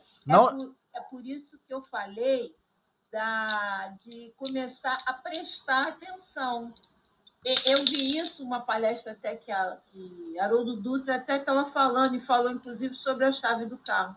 Ele falou que nós somos muito distraídos, e a gente, quando faz alguma coisa, a gente não tem presença, né? Não presta atenção, faz tudo no automático, como você falou. Sim, exato. Aí eu comecei a observar que eu colocava em determinados lugares. Aí agora, para ter certeza, tanto é que às vezes, quando assim, eu vou procurar, eu não acho, eu dou um tempo, aí penso, ou então mando alguém ver para ver se realmente está naquele lugar. Mas eu já achei até em outro lugar, entendeu? Mas estou trabalhando isso, entendeu? Para ter assim, aquela consciência. Não, eu coloquei ali, eu quero ter certeza. Porque realmente é complicado. Então, justamente, estou comentando, eu acho mais fácil analisar primeiro o quanto que nós estamos vivendo a vida tentando não estar no presente. É isso que eu estou tentando explicar. E é mais fácil eles estimularem a gente a ficar dispersos e não viver o presente do que fazer uma grande movimentação fluídica, de extremo impacto, não só para ele, como para o médium. Olha só, se essa perda de fluidos foi impactante para o espírito desencarnado, e é impactante, não podemos imaginar também se o médium não está muito bem equilibrado, fisicamente, que eu estou falando, né? Fisiologicamente, às vezes a pessoa tem uma perda absurda de fluidos para uma certa demanda, a pessoa vai se ressentir. Pode ficar gripado, baixa imunidade. Existe uma série de problemas, né? Eu digo mediunidade não fora dos portões e dos padrões do Cristo, né? Há uma, como posso dizer, uma decaída, né, da constituição fluídica que equilibra, inclusive, a saúde do corpo físico. É isso que eu estou aqui tentando detalhar, né? Mas vamos ver a nota de Erasto, rapidinho. Nota de Erasto. É certo, mas, às vezes, o que é subtraído fica muito bem subtraído, pois que para muito longe são levados os objetos que desaparecem de uma casa e que o dono não mais consegue achar. Entretanto, como a subtração dos objetos exige quase que as mesmas condições fluídicas que o trazimento deles reclama, olha só, a subtração dos objetos. O que ele está dizendo com a subtração dos objetos aqui? Ele está querendo dizer tornar esse objeto invisível. A subtração desses objetos exige quase que as mesmas condições fluídicas que o trazimento deste reclama. Ou seja, há um desgaste, há um consumo de energia para fazer isso, há um consumo de energia para transportar, há um consumo de energia para torná-lo visível novamente. Então, ela só se pode dar com um concurso de médios dotados de faculdades especiais.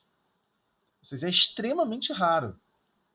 Por isso, quando alguma coisa desapareça, é mais provável que o fato seja devido a descuido vosso do que a ação dos espíritos.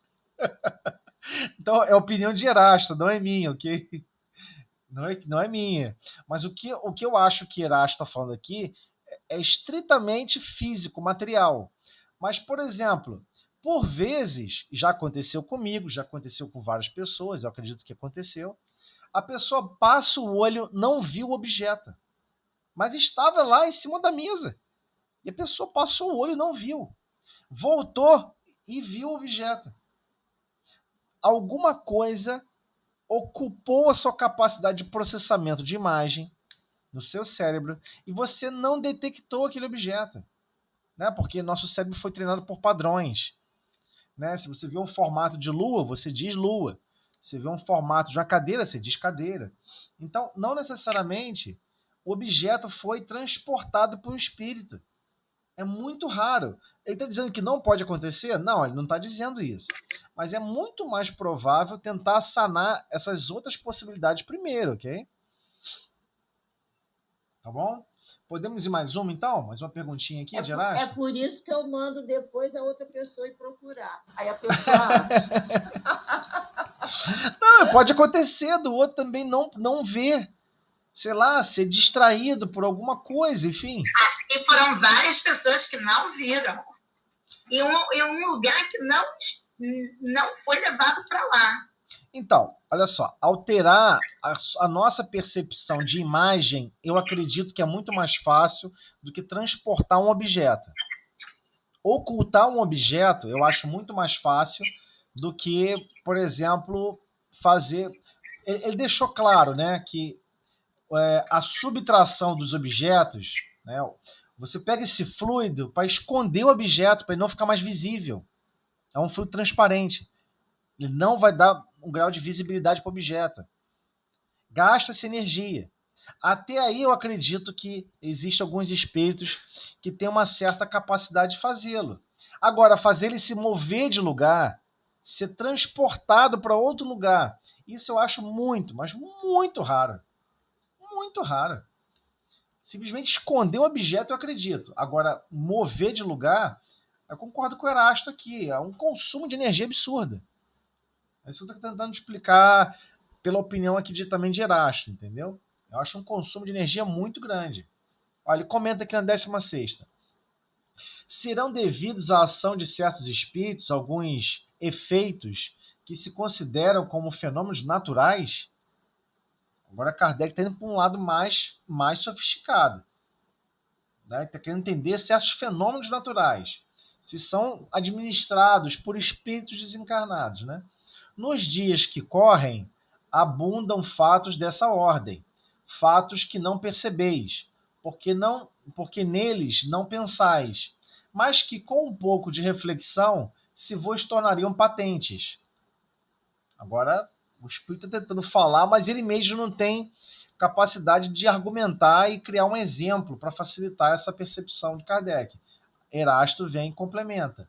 Não atribuais aos espíritos o que é obra do homem, mas crede na influência deles, oculta, constante, a criar em torno de vós 1000 circunstâncias, 1000 incidentes necessários ao cumprimento dos vossos atos, da vossa existência. O que ele está querendo dizer com isso? Por vezes estamos constrangidos a estar responsável por certas coisas, por um grupo familiar, por ser pai, por ser mãe, N motivos, N tarefas, N funções. Existem um batalhão de espíritos que podem estar nos auxiliando e também nos prejudicando para não lograrmos um bom resultado. Isso é natural. Isso que está falando. Acontece.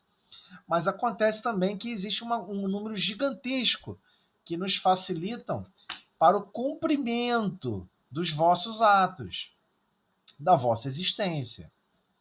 Então, muitas situações, mesmo de trabalho, né? Você tem que resolver uma coisa de trabalho, né? Uma coisa grave, coisa que... E aí ninguém consegue resolver. De repente, a ideia vem pronta na sua cabeça. Vem pronta a ideia. Só vai, escreve, materializa. Né? Eu estava conversando sobre aquela questão anterior, sobre os pés sendo lavados, né? N situações estão ocorrendo no mundo e as pessoas estão associando que vieram delas mesmas. Mas isso é um orgulho, uma soberba muito grande. Se nós somos influenciados pelos espíritos, especialmente o que nós produzimos de bom, de produtivo, que auxilia diversas pessoas, que foi impactante para diversas pessoas, não provém de nós. Não é iniciativa nossa. Não é um recurso nosso. Não é sabedoria nossa. Foi alguma coisa engendrada onde nós somos simples cooperadores. Por quê? Porque é assim que treina as nossas almas. Você vai ser treinado a amar, sendo constrangido a amar. Você vai ser treinado a sabedoria, sendo constrangido a fazer boas escolhas. Que você vai achar que são suas, mas não são. Mas você foi o intermediador da solução. Eu vejo essa influenciação muito assim, comigo, em matéria. Eu quero dar uma atividade. Não vem nada. De repente, a solução, uma atividade. Exato. Aí vem sim.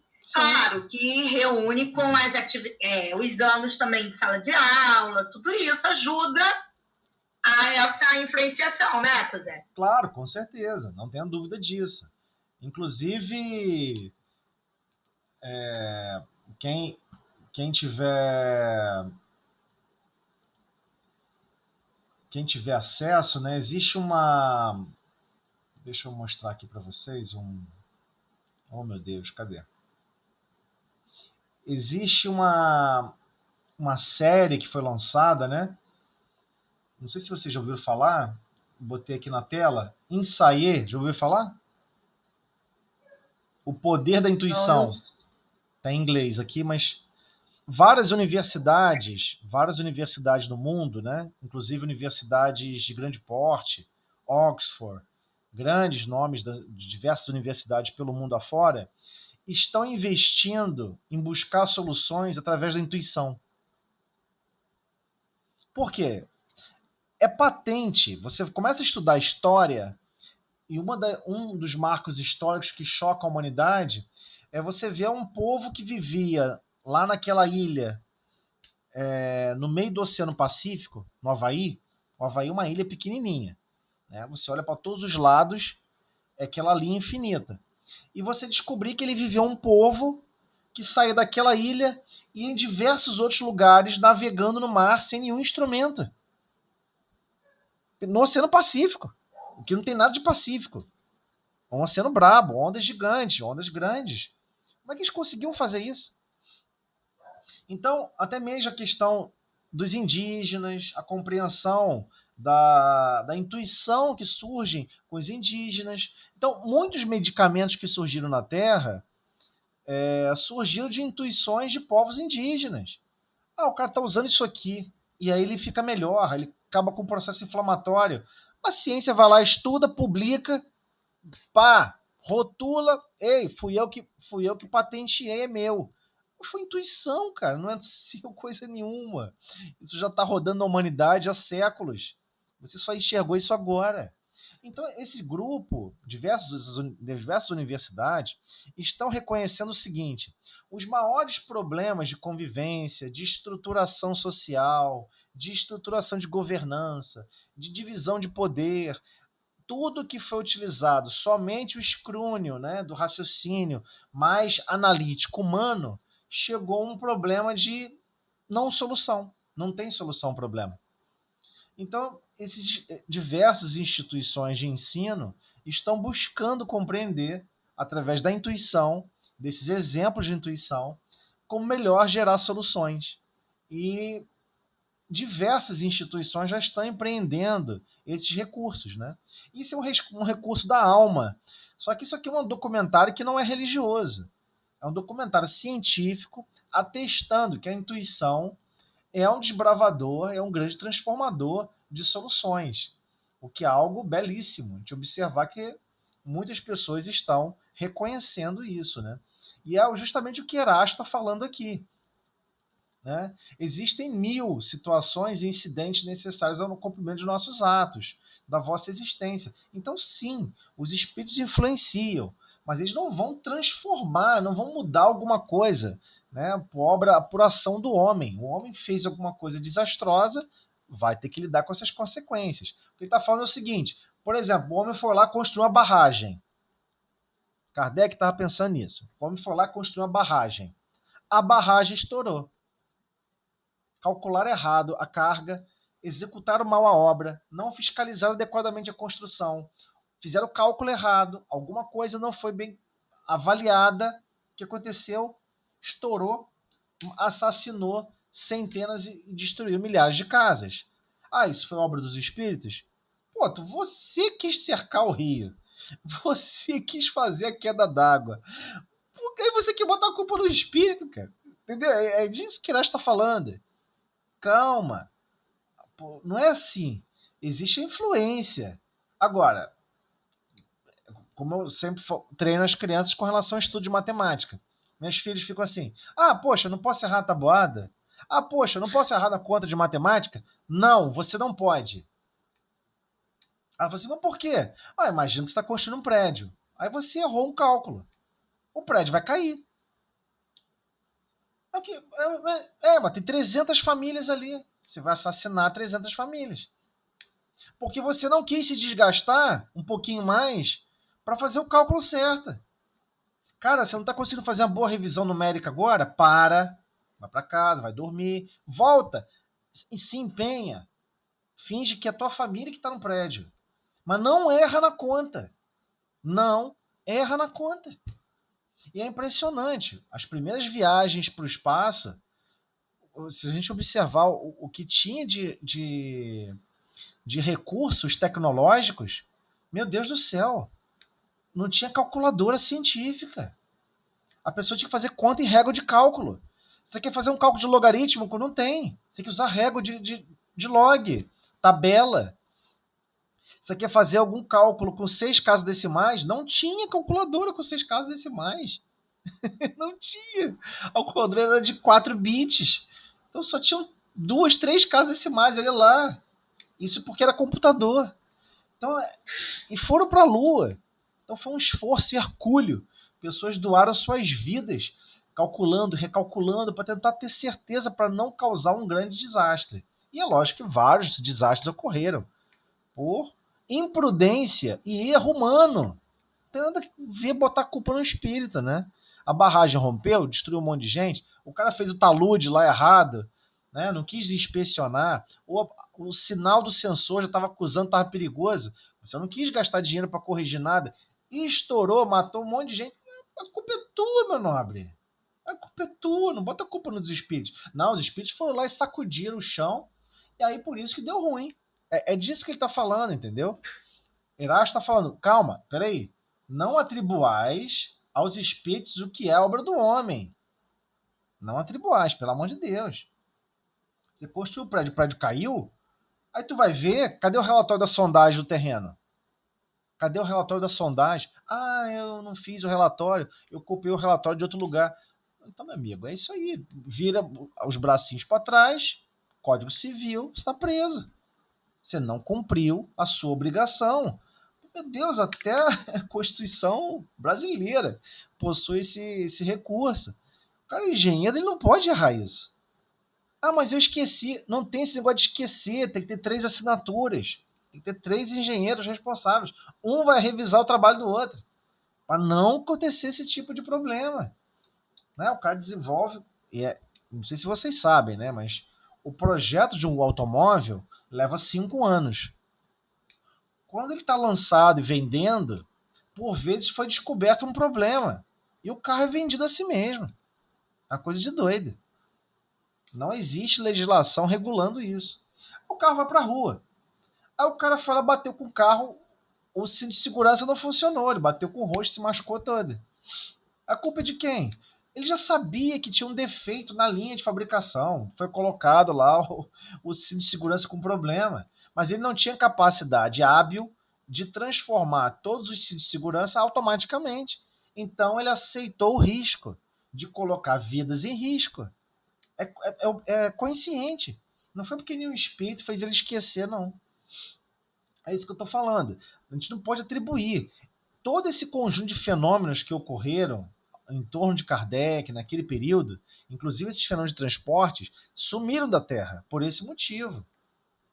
Porque não é permitido esse tipo de influenciação, não é permitido esse tipo de manipulação da matéria, que senão seria impossível viver. O cara está num processo de vingança, ele vai fazer sumir chave? Ele vai apertar sua jugular, pô. Ele vai pegar teu pescoço. Por que vai ficar fazendo sumir chave, pô? Não, que a pessoa fez isso pra me perturbar. Pô, ele vai fazer você tropeçar, se quebrar todo na escada. Vai ficar gastando tempo pra esconder chave? Não vai. Não vai. Ele quer causar o maior tipo de impacto com o menor consumo de energia. O que é menor? Apertar a jugular da garganta de alguém, que é só um manguitozinho fininho. Ou fazer sumir uma chave, sumir um computador, sumir uma coisa grande. Transportar, esconder, levar para outro lugar. Então, todo esse grande espetáculo que ocorreu de condições fluídicas, de fenômenos espirituais, explicitamente, né, foram para poder informar sobre esses recursos, sobre essas possibilidades. Não quis dizer que isso é algo recorrente e que funcione a bel prazer, à la volonté. É óbvio que, por exemplo, existem espíritos que estão responsáveis por falhas tectônicas, que manipulam fluidos para controlar certas falhas tectônicas, para não ocorrer certas erupções em qualquer época do ano. Então, há todo um cuidado, com certeza. Há manipulações fluídicas governadas pelo Cristo. Cristo fornecendo fluido para que isso possa ocorrer. Lembremos, o Cristo possui acesso ao fluido cósmico universal. Ele pode criar qualquer tipo de matéria, de qualquer tipo de coisa, de qualquer coisa. De qualquer planeta, de qualquer ponto da galáxia. A matéria que a essência, né, a parte mais essencial da matéria, na sua condição mais simples, mais pura, ele pode manipular diretamente. Ele tem essa permissão. Ele é Cristo. Está a nível de Cristos. Então, espíritos com capacidade de auxiliar na promoção da construção de planetas.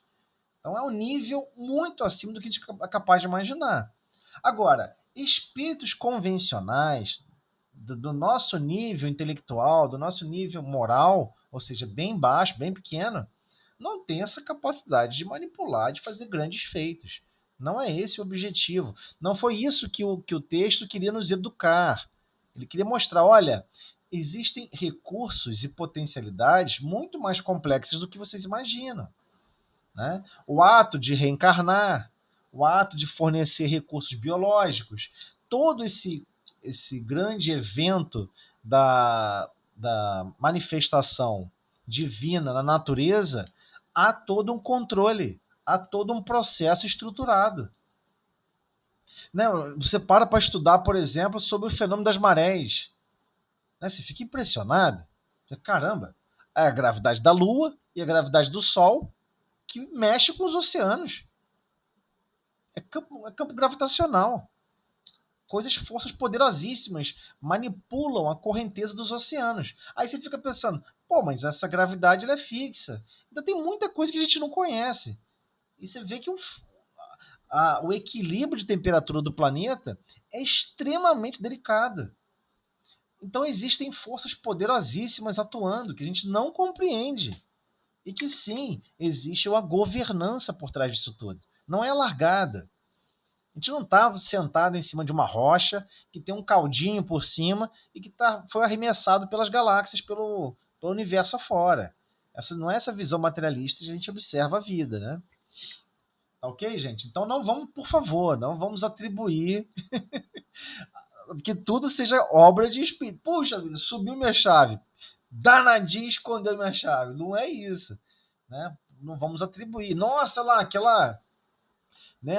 Outro dia teve uma reportagem, né, que divulgaram vídeos de uma pessoa, de um morador, né? Uma pessoa que estava visitando ali, se não me engano, foi Petrópolis, um local onde as pessoas soltaram uma mangueira de água numa encosta, irrigando o terreno, encharcando o terreno, e tinham desmatado já um trecho. Caraca, é isso? Tá desmatando uma encosta. O que você tá esperando? Quer que alguém jogue uma pedra também, não? Dar uma chaculejada para ver se desprende esse terreno e ocorre uma tragédia novamente.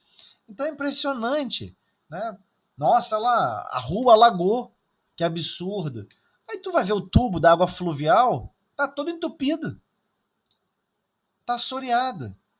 E eu acho engraçado, todo mundo fica assim, ninguém varre a rua fica cheia de terra, aí vem a chuva, leva a terra para dentro do tubo.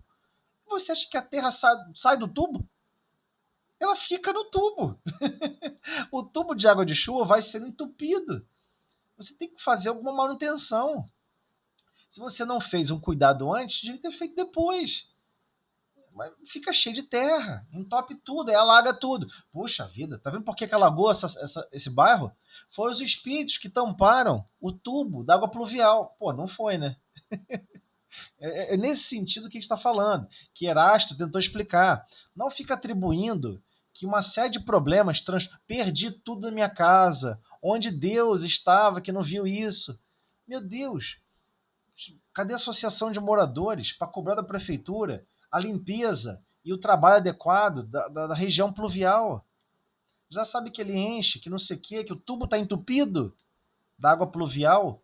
Meu Deus, vai lá na prefeitura, exige que faça um teste, derruba uma pipa d'água, derruba 10 mil litros, só nesse ralo. Faz uma contenção, é assim que é feito o teste de água pluvial. Joga 10 mil litros de água, vamos ver quanto tempo leva para descer. É fácil calcular se você tem o controle do volume inicial. Se você tem um cálculo da seção, você sabe qual é a vazão que vai ter de água. Joga 10 mil litros e espera, conta o tempo. Demorou muito? Tá obstruído o tubo. Meu Deus, acabou, tá resolvido. Então, aí não faz esse cuidado, ninguém se importa com nada. O que acontece? Chove, bota mais lixo ainda para dentro dos tubos, enche tudo, alaga tudo, aí você bota a culpa em Deus. Não vai botar a culpa em espírito desencarnado. Isso é mais grave ainda.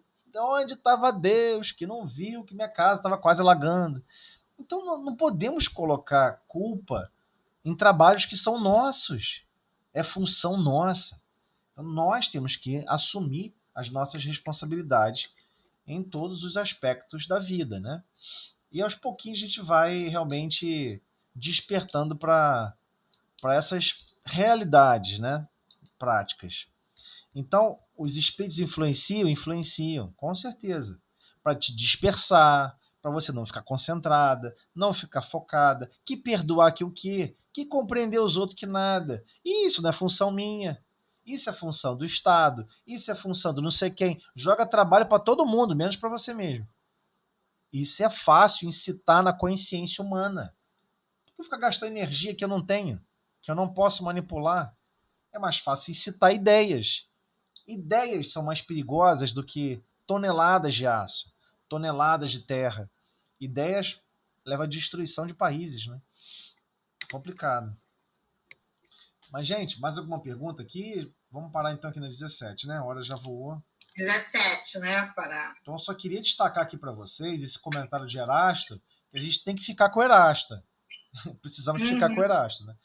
Nós... mas eu fiquei nervoso, perdi isso.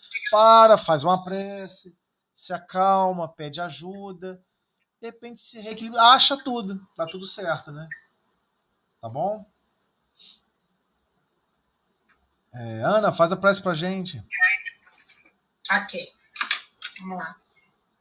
Senhor Jesus, agradecemos, Senhor, esses esclarecimentos, que possamos, Senhor, cada vez mais nos empenhar e abrir, Senhor, nossas mentes para compreender tudo que o Allan Kardec compilou, organizou, toda a doutrina, que pôde estar com espíritos superiores, nos ajudando agora, nesse momento, a lidar melhor com o mundo espiritual e com o nosso também, nosso interior.